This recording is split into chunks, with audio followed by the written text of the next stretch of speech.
Hello दोस्तों, हमारे channel भक्त संवाद में आपका स्वागत है। कार्तिक मास महात्म्य कथा की चौथा अध्याय इस प्रकार है। नारद जी ने कहा, ऐसा कहकर भगवान विष्णु मछली का रूप धारण करके आकाश से जल में गिरे।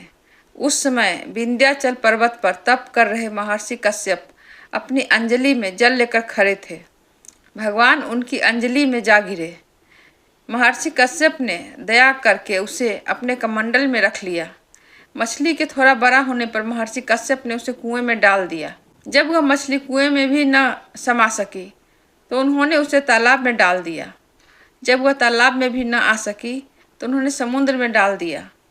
वह मछली वहाँ भी बढ़ने लगी। फिर मत्स्य रूपी भगवान विष्णु ने इस शंखासुर का वध किया और शंखासुर को हाथ में लेकर बद्रीवन आ गए। वहां उन्हें संपूर्ण ऋषियों को बुलाकर इस प्रकार आदेश दिया, मुनीश्वरों, तुम जल के भीतर बिखरे हुए वेद मंत्रों को खोज करो और जितनी जल्दी हो सके उन्हें सागर के जल से बाहर निकालो। तब तक मैं देवताओं के साथ प्रयाग में ठहरता हूँ। तब उन तपोबल संपन्न महर्षियों ने यज्ञ और बीजों सहित संपूर्ण वेद मंत्रों का उद्धार किया। उनमें से जितने मंत्र जिन ऋषि ने उपलब्ध किए वही उन बीज मंत्रों का उस दिन से ऋषि माना जाने लगा। तदंतर सब ऋषि एकत्र होकर प्रयाग में गए। वहां उन्होंने ब्रह्मा जी सहित भगवान विष्णु को उपलब्ध हुए सभी वेद मंत्र समर्पित कर दिया। सब वेदों को पाकर ब्रह्मा जी बहुत प्रसन्न हुए। उन्होंने देवताओं और ऋषियों के साथ प्रयाग में अश्वमेघ यज्ञ किया। यज्ञ समाप्त होने पर सब देवताओं ने भगवान से निवेदन किया, देवादिदेव जगन्नाथ, इस स्थान पर ब्रह्मा जी ने खोए हुए वेदों को पुनः प्राप्त किया है और हमने भी यहाँ आपके प्रसाद से यज्ञ भाग पाए हैं। अतः यह स्थान पृथ्वी पर सबसे श्रेष्ठ पुण्य की वृद्धि करने वाला और भोग तथा मोक्ष प्रदान करने वाला हो।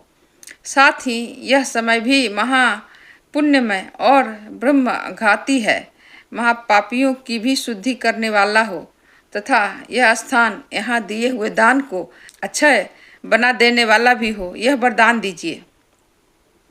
भगवान विष्णु बोले, देवताओं, तुमने जो कुछ कहा वह मुझे स्वीकार है। तुम्हारी इच्छा पूर्ण हो। आज से यह स्थान ब्रह्म क्षेत्र के नाम से प्रसिद्ध होगा।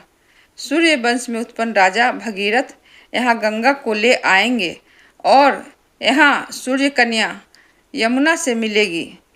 ब्रह्मा जी, तुम सब देवता मेरे साथ यहाँ निवास करो। आज से यह तीर्थराज के नाम से विख्यात होगा। तीर्थराज के दर्शन से तत्काल सब पाप नष्ट हो जाएंगे। जब सूर्य मकर राशि में स्थित होंगे उस समय यहाँ स्नान करने वाले मनुष्यों के सब पापों का यह तीर्थ नाश कर देगा।